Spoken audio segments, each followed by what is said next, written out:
Hey guys, welcome to 2020's TV. Today I'm super excited to have two eminent guests in addition to Nitin with me. We have Jerry.power and Tom Ferratt. Both of them are brilliant data scientists and have worked together for many, many years, I think 5+ years.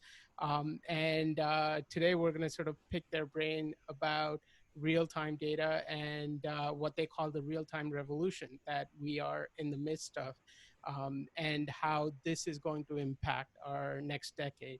I'm really excited for this conversation. Nitin, any thoughts to start us off on? Well, I'll say this is the closest I've got to real scientists, so I'm really looking forward to this discussion. Fantastic. So Jerry, please introduce yourself. I don't think I did you justice by introducing you as a data scientist, but please take it away. Sure, no problems. Yeah, I spent probably almost, 30 years in the telecommunication industry, working for companies like Siemens, Alcatel-Lucent. So I have a long pedigree sort of doing industrial things. The last 6 or so years, I've been at USC, where I taught marketing, but most of my time was spent doing research, sort of trying to understand the intersection between technology and business and what the next big thing was going to be. Yes, and then recently I've left USC and I'm now out on my own, starting my own company. Fantastic, and we're definitely going to talk a little more about what you're doing there. But Tom, please introduce yourself. Okay, I'm Tom Ferratt. I'm a retired professor from the University of Dayton. I was there for 30 years. Before that, I was at Indiana University for a couple of years and at Drake University for 10 years before that. My primary field has been management information systems. So this book is a little bit of a stretch beyond that to look at the whole organization and issues around that, but information systems play a big role in allowing an organization to be real time.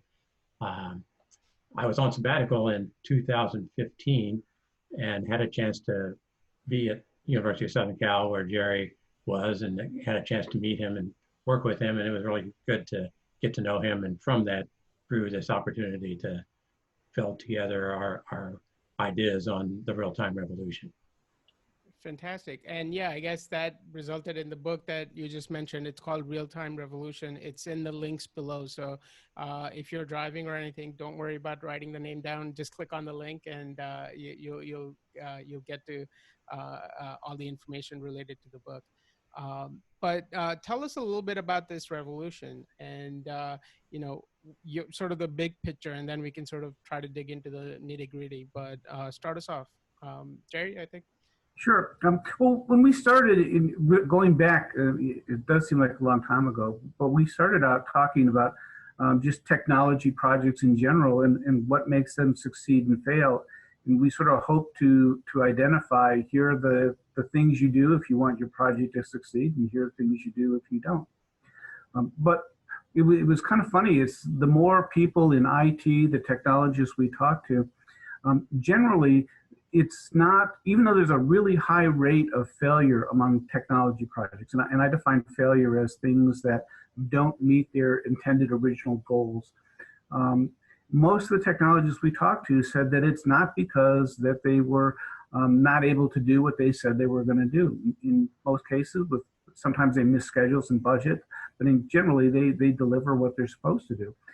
And that the problem seems to be whether something succeeds or fails. It depends on the climate that the technology is introduced to, the culture around it, and whether it's accepted or not.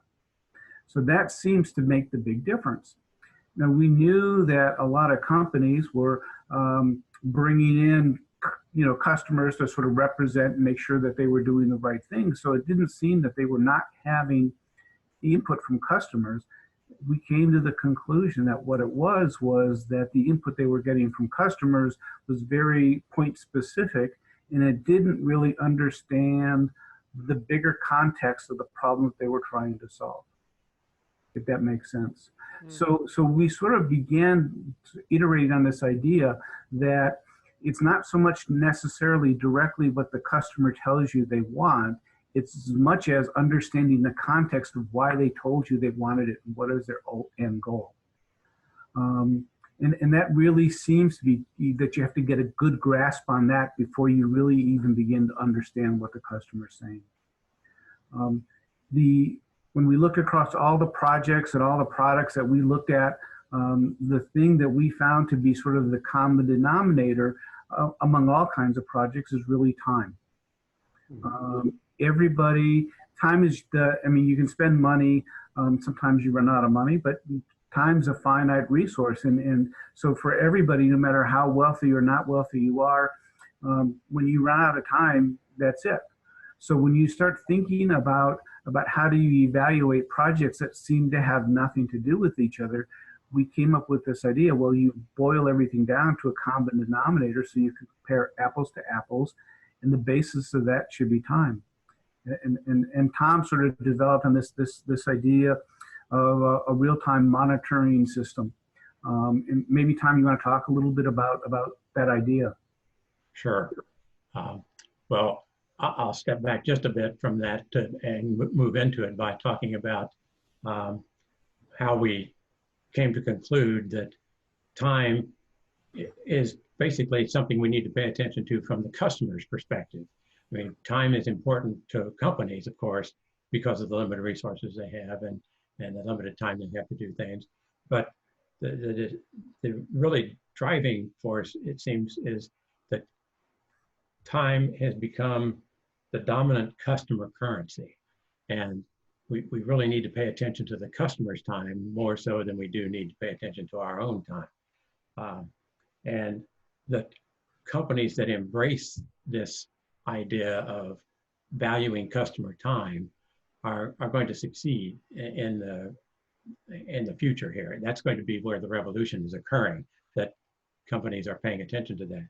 And they're going to have to help their organizations come to value customer time. Now, how do they do that? Well, one of the things they have to understand is where are customers spending their time now? And how much time are they spending? What's the value and quality of that time that they're spending as they interact with the company? We can give examples of that. For example, there's a company called Liberty Bottle Works that we use in our opening chapter. And they design bottles with different size and graphics on them. And they came to realize that if they would allow the customer to enter the specifications, it would be faster than and getting it into production than if they had to go through an artist. And if they already knew the specifications, it'd be easy to do. And so they designed an interface to allow customers to enter the specifications for the bottles that they needed. And they could do this on a quick turnaround time then. So you have to be able to monitor where the customer is spending their time. And if it's in that design process and they can get the input in easier, that's what they decided they could do better. And over time, you're going to see that products have a process of development, a process of producing them, processes of using them, and then you need to dispose of the product. And so if you're monitoring the interaction that the company has with the customer over all of those different time periods and look at the quality of the time, you can get an idea of where you need to be making your improvements. That's really interesting to me, coming from the program management and the product management background. It sounds like you're intersecting the project management philosophy and then the product life cycle, and then you have the customer journey, right? And it seems like you've figured out that these should and need to intersect, and then you're saying these are the things that need to happen through the lenses of your 4 levers. Right? Now, talk to us a little more about that, but then I also have another question to what you just said, Tom, about allowing the customers to design the product. how does that work on a, coming from companies that would, I would imagine, think that we are the experts? How does that transition happen where they allow the customer to dictate the, I get the customer has to buy it, but then allowing them to design it, that's that's really interesting. Well, the digital interface that the company developed walked them through various parameters that they would have to specify in order to be able to So it's indicate what they wanted the design of the project to be, how many they wanted, what shape, what size, what color, what graphics they wanted. And they could also get support from the company for where they had problems with anything. But it was a design of an interface that made the difference there, I think. so it's kind of boxed in, but you're seeking input earlier and getting them involved instead of going through certain iterations and then presenting it to them to reject, essentially. But Yeah. you're exactly right. It's the intersection of those three worlds that has to be coordinated and understood, so that all three of those worlds are sort of targeting the same objective. If and this is not in the book, but if you think about drone delivery, okay, lots of, we're going to deliver things by drones. People want things delivered by drones because they want quicker delivery. They want it now. Time's important, right? So you're trying to hurry and get it to them. The drone comes to your front yard. It drops off the package. If the package breaks, now that forces the customer to go into a return cycle where he's got to get on lines, report it broken, and get it reshipped to them. You actually, that whole process, if you haven't designed that last step where you set it down, you could actually undo the good of trying to get it to the customer quickly. Yes. And take that a step further and think about it. If the department that is handling returns and replacements, if they're optimizing supply chain for efficiency, which means they're bundling different packages for different people together, if that tends to process goes very slow, then even though you've done this great job of getting the product to the customer, the whole recovery process it basically could even have negative consequences when you're trying to do the right thing. Mm-hmm. Yeah. So it's getting everybody together to understand, all right, here's the customer, and go back to your point, here's the customer journey. Mm-hmm. And the customer journey starts with as early as how do they learn about the company? How do they go through the process of deciding this is what I want to order? What's the ordering process, the delivery, and even into the usage. And then how do I interact with customer service, and how do I come back and grow my order because I want more of the product. You start mapping that out and say, where's all the time? And then once everybody in the company sort of says, yeah, this is the model, this is what we're going to work against. And when you have somebody working on a design to improve the functionality of the box, or whatever it is you've delivered, you can say, here's the impact it has on customer time. And that level of impact lets you say, how valuable is that investment to do that on the product? And you can look at, well, yeah, we did this nice thing and made the product faster, but if it made the ordering process really complicated, maybe the ordering process actually undid the good that you were trying to do on the product side. And it's understanding all of those trade-offs and bringing it together in a way that the company can get behind it. Yeah. That's so profound. That's so, and I can personally relate to that, having lived in those different, as much as the intent of these different domains is to bring things together, they tend to, for the most part, silo these things off. And silos are in today's world, silos are what's going to kill you. So you've got to figure out how to get over those silos. Within a company, you have silos that you have to get over. But even as we move toward more and more ecosystem-based things where partners are working together, those silos, you have to find ways to work around them with your partners. And that's so important, that having, not just the leadership, but having a corporate sort of understanding of all of your different functions, right? The development, the processes that you have in place, how the customer uses the data, your services essentially, and having that understanding across the organization is so important. So how does one begin to develop something like this in a company? It might be a startup, it might be a new, it might be an existing company, but how does one go about this change? I think one of the things that you need to have is an appreciation of why you're going to jump into the idea of valuing customer time. If you think about companies that do that, they're the ones that you probably want to go spend time with. And so we can ask, have you ever paid to get a package delivered faster? And so you value that, and you go to the companies that can do that. And what about when you call somebody or company and you get an answer that, oh, we got to put you on hold. And what's a better response than putting you on hold? Well, maybe a better response is, I can tell you how long you're going to have to wait. It's going to be 5 minutes before we get to you. Right. Maybe even a better response is, well, I can call you back. We'll call you back when your time's ready and you won't lose your place in line.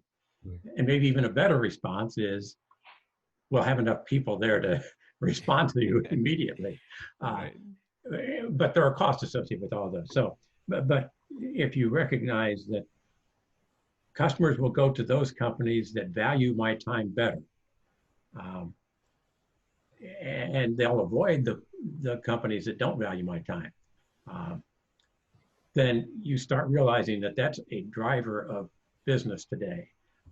That dominant customer currency is time. Yeah. Go ahead, Jerry. Oh, finish, Tom. I forgot where I was. I got so excited. But Tom's exactly right. When you start, I mean, historically, when as product managers, we were brought up to do, return on investment calculations and what's our price versus the competitor's price. But seldom did we ever inject into that conversation the value of time. And customers are not just spending their money with us, they're spending their time with us. And if we start thinking about time as sort of a form of currency, because that is precious to customers, it changes the way we think about them and the way we think about business. I know one of the early things, and I don't know if this made it all the way into the book, one of the early things Tom and I talked about, I mean, everybody's built, something from IKEA, right? Mm-hmm. At the end, you've got a couple of screws left over, right? Right? Yep, happens to me all the time. You begin, but imagine if you were getting done and you lost a screw, it got buried into the carpet or something, and now you're 99% done, but there's that one screw that you lost or you dropped it into the dirt and you can't find it, and your project totally stops. Yeah. So IKEA gives you, it costs a fraction of a penny to throw an extra screw in there. Mm-hmm. But for those people who've lost that screw, that is like so valuable. That is like better than gold being buried inside the box. Right. And then you think about what they did when IKEA bought TaskRabbit, because not everybody can build all these things. They bought TaskRabbit to say, all right, for you, if you know what you're doing, here's what you do. But if you need help, we're here to support you, because we want you to enjoy, love our products, and get you to where you're using our products as quickly as you can. So TaskRabbit's another example showing how and why one company is sort of trying to understand and fit what they're delivering into a bigger context. It's not just furniture. It's not just household goods. It's they're trying to make your life experience better. Yeah. So to finish my thought, I remembered where I was going. If you recognize as a leader of a company that customer time is so precious that we really need to drive on them, then you're going to need to convince others in your organization that that's the case. at least find some cohorts that you can work with and get it started, and maybe get it started in a small way rather than throughout the organization. Start a project that focuses on this, and you know, 1,000 flowers can bloom eventually, right. But it takes one to get started. So I think that's where I was going with it, that you have to have a cohort of folks in a company that are going to pay attention to this and start thinking about how do we go about monitoring where we are, and then making the decisions about changes that we need to make. So that was my answer to your question. No, that makes sense. And I think that makes a lot of sense to me in terms of finding those champions within the organization to have them lead this. And as you see the success, as you see the changes that need to happen, then you can transpose this out to some of the other teams and other departments, especially as we talk about larger organizations, which I've been a part of. Yeah, that thought process, I think, is key, because even for the customer, I would imagine, and I've been there in those places where, you know, I've missed that screw, or I've gotten on a call and put on hold. The worst is they pick up, can you hold? And then, you know, not even give you the option. So I've been there. And so how do you go about, you know, Dhaval kind of asked this question, but if I were to take that a level down and talk about, you recommend these different levers, how does it play out in, and I don't know if this is, you know, different for a smaller organization and different for a bigger enterprise. How does it play out? How do you engage? Is this more a consultative approach, or is it a DIY where people read the book and they get what to do? It's not quite so DIY, because every company is different. And we tried to write the book to sort of not be company specific or even industry specific. But when you think about how do you start approaching this, you do need almost, and whether you call it business intelligence, market intelligence, competitive intelligence, but you sort of need to understand those aspects of where people are spending their time. And in maybe a big organization, you might define that to be in a database, or maybe it's not, maybe it's just in a slide presentation, but this is our understanding of the customer journey.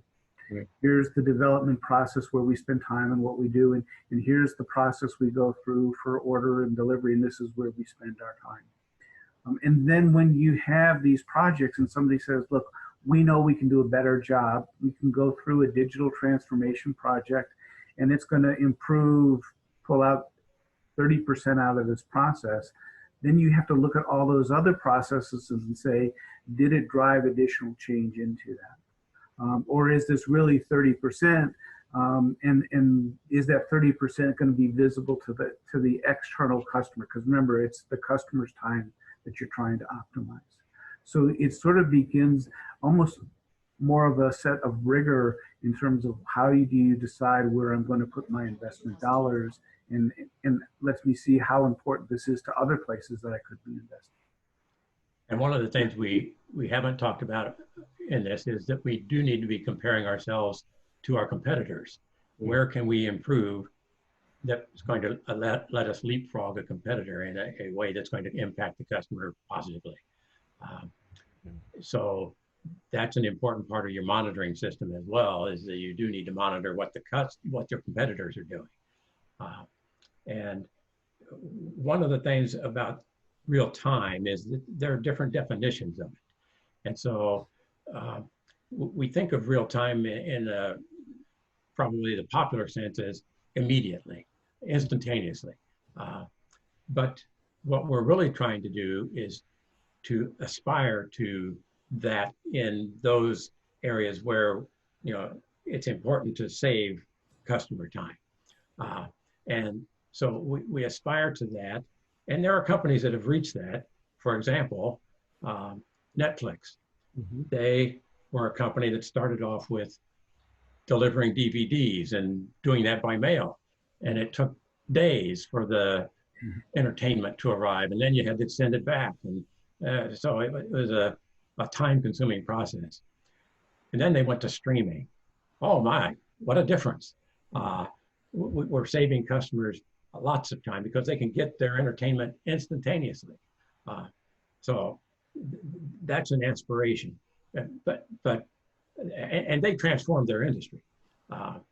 But we'll see other companies who are transforming in much smaller ways by improving on what the competitors are doing. And you can think of some processes that take a long time, like building houses. That's not going to be done instantaneously, but you may go with a builder that can meet a time frame that you're interested in. So just to give a greater nuance to the notion of real time, not necessarily meaning immediately, but it's an aspiration we move toward. Right. That's the start. Yeah. Go ahead. And in the housing market, I know modular construction is now becoming extremely popular because of that exact reason, right? Because now people recognize that this saves them time. And the design has gotten to a point where you can't really tell the difference between a modular home and a regular built from scratch home. So I know we talked about a couple of different examples already, IKEA, Amazon with drone delivery. Amazon, I even say, one-click delivery, one-click order process on their website, I think is also really unique in, cutting down that process of, time it takes to place an order. Do you guys have any other examples that we can include here? Because the examples really make it real in my mind. So let me. Tom's looking for an example. while he's doing that, I mean, this. I think this is something important that, and Tom started to go down this path a little bit. But the competitive issue is something that sort of we realized about while we were working on the book, and that if you understand this bigger context of time that the customer is trying to live and optimize his experience in, you begin to sort of appreciate that when somebody does something, you don't necessarily have to respond in kind. If Amazon is like light years ahead in drone delivery, and I don't know if they are or they not, but if they are, maybe the way that you respond to sort of keep up with them is not by focusing on having, you want to have something similar, close, but you don't try to beat them. But instead you say, look, we're going to have a better delivery process. We're going to have better customer support. Here are the other places where people spend time. And instead of going head to head with Amazon, you fight them in a way that the customer appreciates, but it actually is a very divergent sort of fight. So that it lets you sort of start thinking about, how does a little guy compete with a big guy? How do I go back to the Liberty Bottle Works? How do I provide custom product, custom soda cans in a way that Amazon can't do because they're doing these mass distributions? So you start thinking about, how do I deal with competitors in a very different way? Yeah, and besides changing the product or the service in some way, like with being able to change how you design the product with Liberty Bottle Works, one of the other levers that we have is the process lever, and that covers a lot of things. There are processes all across the life cycle of a product, from the development process to the production process, to the delivery process, to the usage process, to the disposal process. I mean, we can look at a lot of processes there, steps that are taken to complete an activity. And one of the examples recently that has come up with COVID-19 from my perspective is being able to order and pick up groceries. I'm in the high risk category with my age, and so my preference is not to go into the store if I can avoid it. And there are stores, whether it's groceries or other things, like Home Depot might have some things that you need to fix up your house. But the companies like Kroger and Home Depot and Walmart have set up ways that you can order online. and then you can go to a parking area in their parking lots, and you can call them once you're there. At least at Kroger, I know I can do that, and they'll come out and deliver it to your car, so you don't have to go in. Now, I could have them deliver it to my house if I wanted to do that, but I'm willing to go out and spend a little time to get out of the house during this time instead of being at home all the time. So that's a little interesting trip to get out. But they've changed the process of being able to place an order and pick up the order and get it back to you. So you were looking for more examples there. That was one of the examples I thought of for using the process ledger. I didn't realize 25 was a high risk. Right. Yeah. So it's hard to believe that you're in the high risk category, Tom. Well, my age puts me there. At 25, really? This goatee is a COVID-19 growth, just to make me look older. No, but I think that's a fantastic example. And when you were talking about, processes, one thing that my mind went to was that, the example you gave that, grocery store bringing the groceries out to your car instead of you having to go into the store. There are a lot of processes beyond that are invisible to your clients. There are business processes that actually are just within your business. They have nothing to do with, the client will never see them. But because you have them working in the background, working more efficiently, you're still saving the client time, saving them effort, and it actually makes the client's experience a lot better and improves it in a meaningful way. So can you talk a little bit more about that? Let's start by, Tom made this point earlier about faster does not always mean faster. Mm-hmm. If you think about some of the issues that Boeing's been facing, they were trying to speed up and deliver product quicker, faster. So they were trying to do that. But in the end, faster actually turned out meaning slower because it injected a bunch of problems that they hadn't caught early in the process. So you do want to go faster, but you want to understand that faster doesn't necessarily mean faster if you're looking at it from the customer's experience. Right. It can cut both ways. Right. So you have to be cautious and don't, I think that is right. That is our message, is you want to go faster, but you don't want to be faster to the point where you've actually made it harder on yourselves. One of the things that Tom and I are both fans of is this idea of continuous improvement. And we don't think about, all right, we made the company faster. That doesn't mean, all right, we did this, we're done, now we can all go home.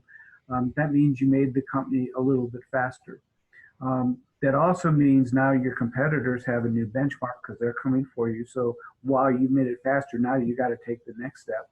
And maybe that means you're attacking a different part of the customer journey, a different part of the process, changing the way the customer interacts with your product. But you continually have to be aware of, here's the environment, know that that environment's changing, and continually move forward in the process.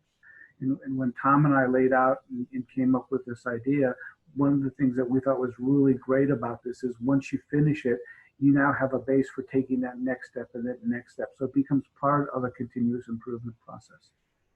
Right. So as you think about these four different levers, what have you seen based on the experience? What tends to inform what? What tends to be the first thing that gets changed, and how does that impact the others? You talked about this loop, right? What tends to be the first thing that comes from? Does it come from once you get this realization that you're trying to save the customer's time and you're trying to get a net reduction and get closer to that instant, that real time? What is the first thing that tends to change? And then how does that snowball effect take place in that loop? I'll take a jump at this, Jerry. I don't think there's a lever that works best all the time. or first.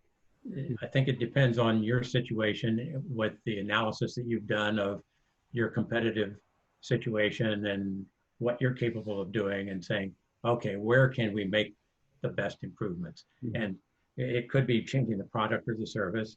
It could be changing some processes. It could be changing some of the data that you collect and analyze. And it could be with somehow changing the people that are involved. I mean, those are our four levers that we talk about as the core levers. There are other broader levers as well, but I mean, those are the four that we've focused on here. And I don't think it's any one that jumps out. And I would back up just a little bit about saving time, mm-hmm. and say that real time, typically it has to do with aspiring to do better with how fast you can do things for the customer. But there is another nuance to this, that it may have to do with providing a better quality experience, not just a faster experience. Mm-hmm. And an example of that would be with entertainment. If you want to go to a movie, you're not wanting that movie to be over in 10 seconds or instantaneously. You'd like to have a quality experience for 2 hours, perhaps. I mean, that's what you're looking for. And movie theaters are good examples of organizations that have innovated with their product, their service that they provide by adding concession stands in the old days, providing plusher seating, improving the sound capabilities and the effects that you can feel, providing larger picture screens to immerse you in it better. So the service there, and modifying the service is a thing, but you could also look at their processes and say, well, can we improve the process of customers having to come in and wait in line to buy a ticket? Well, sure, there's Fandango now, that you can buy your ticket online and go in and bypass the line. So, I mean, there are ways to do that. And we can add some more examples in here, Jerry. I don't want to dominate here, so I'm just jumping out at the moment. No, those are really good points. I think though, to Nitin's point is, I think depending on how you approach problem solving, different people will gravitate to one thing or another. Like a development engineer is going to say, well, the thing we can do is improve the product. That's the thing that makes the most sense. If you're somebody in the factory, you might think, well, we're going to improve the operations. Somebody who's dealing with customers has some other idea of what it is. And I think part of the challenge is how do you figure out which of those has the best bang for the buck? And that's sort of what, because all three of those, they all might be valid and they all might provide some improvement, but how do you weigh them, given that every company has limited resources, so that you're putting your investment to a place where it's actually going to have the maximized benefit? If I were pressed a little further, I'd probably say that the two that are probably most underappreciated, one of them is people. Mm-hmm. In that we tend to hire people who are specialists, who are experts in one specific area domain. And if you start thinking about what we're advocating for, it says that people really have to understand the holistic nature, the system that they exist in, and the system that your customers even exist in. So that takes a much more person with a much broader amount of bandwidth to understand all those different things. And I think that that's sometimes undervalued for how important those people are. The other thing I think is probably even further down the list is I think data is underestimated at its value. Clearly, everything that Tom and I have been talking about, it's about collect data so you know where your customers spend time, collect data so you know where your time is spent in the process. And then how do you sort of rationalize between those two to create value? That's really seldom done, that information is collected. And when it is collected, it's often kept in silos and not tried to be integrated across the company. So data and understanding the importance of how data can drive some of those decisions that really have meaningful impact to the customer is I think needs a lot more attention and should be given a lot more attention. And I think we can give a couple of examples of data and people here that might help with this. Absolutely.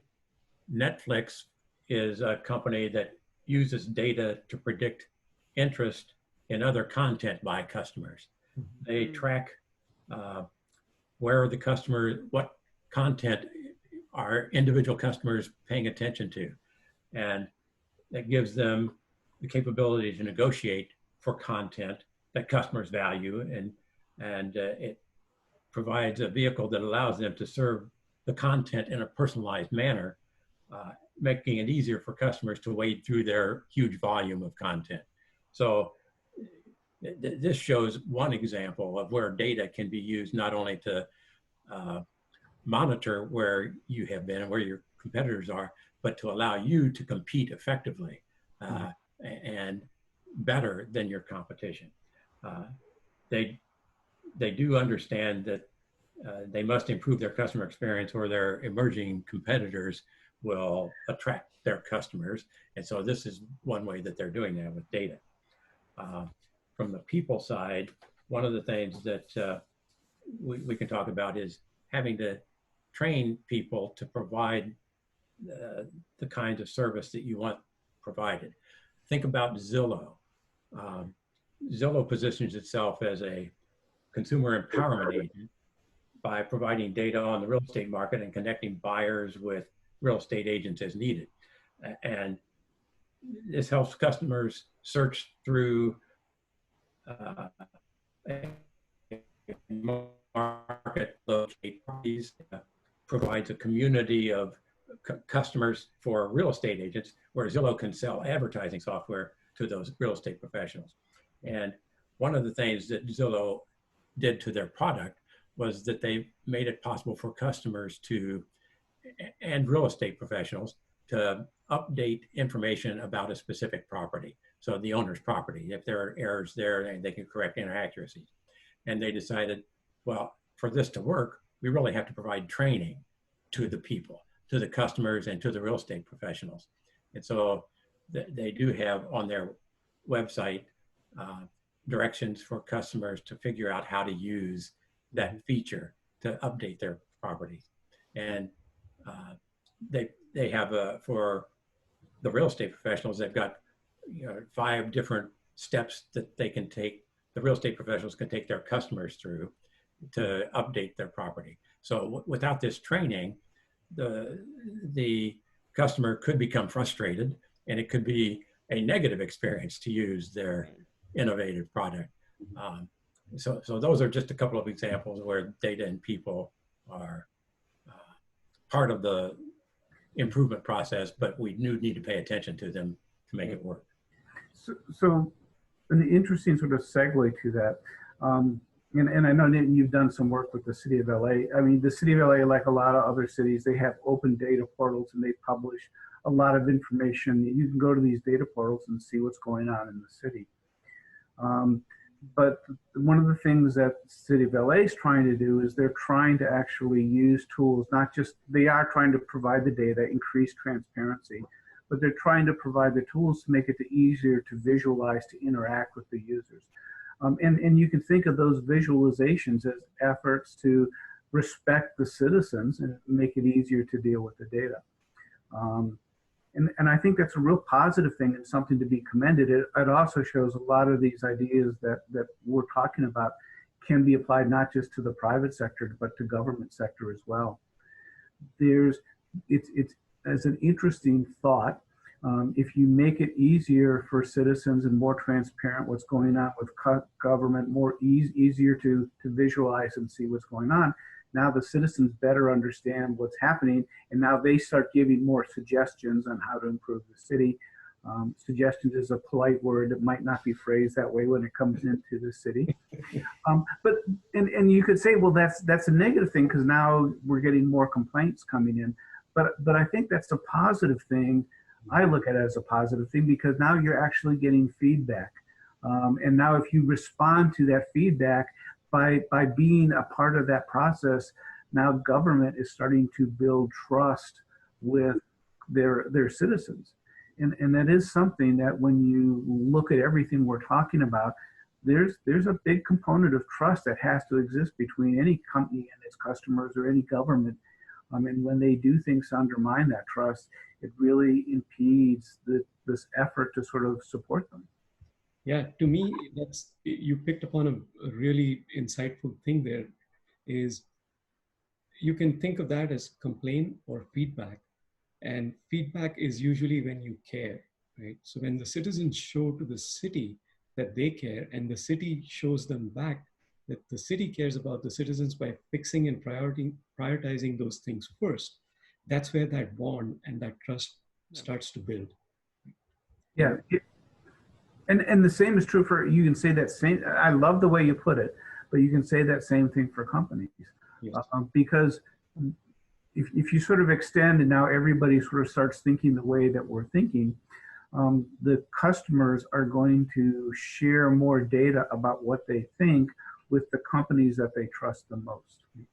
So the companies that they trust the most, they're going to have better data. They're going to be able to better utilize these tools and serve their customers.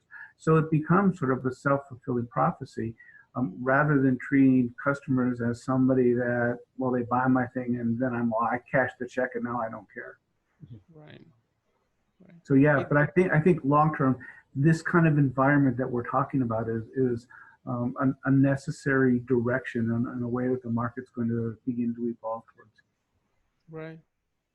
Yeah, and I know, Jerry, you're working on a really exciting new project with i3. I know it's in very early stages, but do you want to just talk about that a little bit, since we're talking about the city and businesses' relationship with governments and things like that?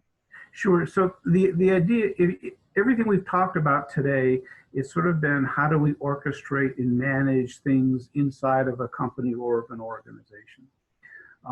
And trying to get different divisions, different groups to understand and focus on a common project, on a common way of looking and serving the customer in a way that the customer appreciates. That's a huge step forward. The next step after that, though, is you start saying, well, it's not just an organizational issue, but it's an ecosystem or a community issue. And now if you sort of take that bigger view, it becomes a question of how do I get data to flow within an organization between divisions better? How do I get them to flow between companies, maybe who are part of the same ecosystem? But how do I get them to flow better? How do I get them to work together? If you we're doing some work with the Business Improvement District in Hollywood. And one of the ideas that we want to do, this is a bunch of mom and pop stores up and down the street. And each store can sort of, I mean, they're collecting data, they've got security cameras, they're doing this, they're doing that. Each store is doing their thing, and they have the ability to use the data to optimize their store. But if you take the data from all the stores and put them together in a way that it respects everybody, so you have to do this where the person who creates the data stays fully in charge of how their data is used, but you allow it to be pulled together in a way that can be used for common good. You can get insights that an individual store could not do. Which is, so you get to do things. If you think about things in a city, how do you get an asset that might be right now labeled as an asset that's assigned to the Department of Transportation? I mean, like a bus that drives up and down the city, that's a transportation asset. But if you put video cameras on it and start collecting data as it drives around the city, by using vision analytics, you can use things by looking at potholes and measure, are the potholes getting bigger or smaller, and then schedule people to go out and fix the potholes. Now that bus that was a transportation asset is now an asset for the road repair crews. While it's driving up and down the streets, it can look for graffiti on the walls and schedule people to go out and clean the graffiti. So now an asset to another department as well. So it's how do you take those assets and do it? How do you take assets of companies that are inside the city of LA who have a lot of IoT devices, but then give the data in a way that's managed and respectful to the city, so that the city doesn't have to duplicate all those IoT devices. So you start thinking about data as something that should be able to transcend organizations and is not tied to an organization. In a more recent kind of illustration of that, a lot of the problems we've been fighting COVID and trying to figure out, when do we loosen restrictions, when do we tighten them, what's our response? A lot of the problems in trying to figure that out is because everybody's looking at different data and nobody's data agrees with anybody else. So how do you start pulling that together to let that data transcend organizational boundaries?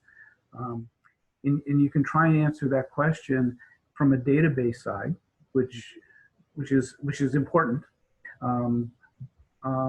But that's like one level of question. But then the next level after that is how do you then make those databases real time and still be able to transcend those organizational boundaries?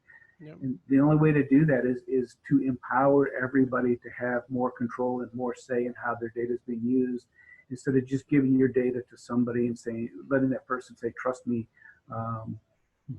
So you need to be an active part of the conversation. And that's really what we're trying to do. Right. It's almost like having a common language for everyone, where everyone is on the same page, everyone is connected, and then you can start to actually do something with that data. Right. But it's part of it is that it's not just being able to change the data, but being able to look at the privacy, trust, and governance issues, because before anyone's even going to share the data, contextually, you got to get them to agree that they're willing to at least talk to the other side.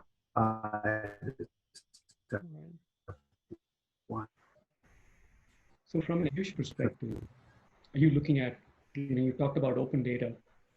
This sounds like a step or even two steps beyond that. So what does the execution look like? By execution, what do you? So you're talking about collecting data, you're talking about trust and being able to, one, gather this data, but then also be able to analyze it, right? Right, and we're generally, and I'm saying this about what we're trying to do from i3 Systems. There are a lot of companies out there who are working to analyze data. Analyzing data requires a lot of industry-specific knowledge about formats. You need to know a lot of really specialized data. What we're trying to do with i3 Systems is facilitate the data flows between those people, so that the experts, because right now when we talk to people, and I have friends who do vision analytics all day long. They're really good at it. But they tell me that they spend about 80% of their time trying to find data sources and then trying to maintain relations with those data sources that let them do the vision analytics, which is where they do value. So if you think about that from a mathematical perspective, they're spending about 80% of their time doing stuff that they consider plumbing work. So in some way, I guess I'm trying to be the plumber for the data industry. Makes sense. Okay. Which is incredible to me that's something that we're still working on, right? Because this is, I think one of the analogies we used before we started the call was that this is almost like credit card processors in the financial industry, right? Because they're not necessarily buying or selling anything. They're not controlling the money, but all they're providing is that connection and that pipeline where the money can flow through. And it boggles my mind when I think that we need something like that for the data world. And we're still struggling to come up with something like that. Yeah. One of the things that I do think about, that we've just gotten to the point where we're starting to think about broadband as a piece of infrastructure. Right. Right. Right. But really, the conversation, and COVID shows how important this is we need to start thinking, and I don't want to say data because data sometimes means data networks, but information should be part of the infrastructure too. Right. so that these people can talk across each other and we can share data and understand the context that it means. You're right. This is like several steps down the road, but ultimately we have to start thinking about information as part of our basic infrastructure. So yeah, there is a lot to be figured out still, right? The protocols, the security, the handshake, the who gives what and who takes what, and how much and how often. So yeah, I mean, you call it plumbing, but that's there's a There's lot a more. lot there. and to go back to the book, I mean, one of the early things we found in the book is the things that make technology succeed or fail. It's not the technology; it's the people. Yes. And this is exactly the same problem that we're talking about. It's the people, the culture, and all the stuff that surrounds it that turns out to be the really, really hard part. Yeah.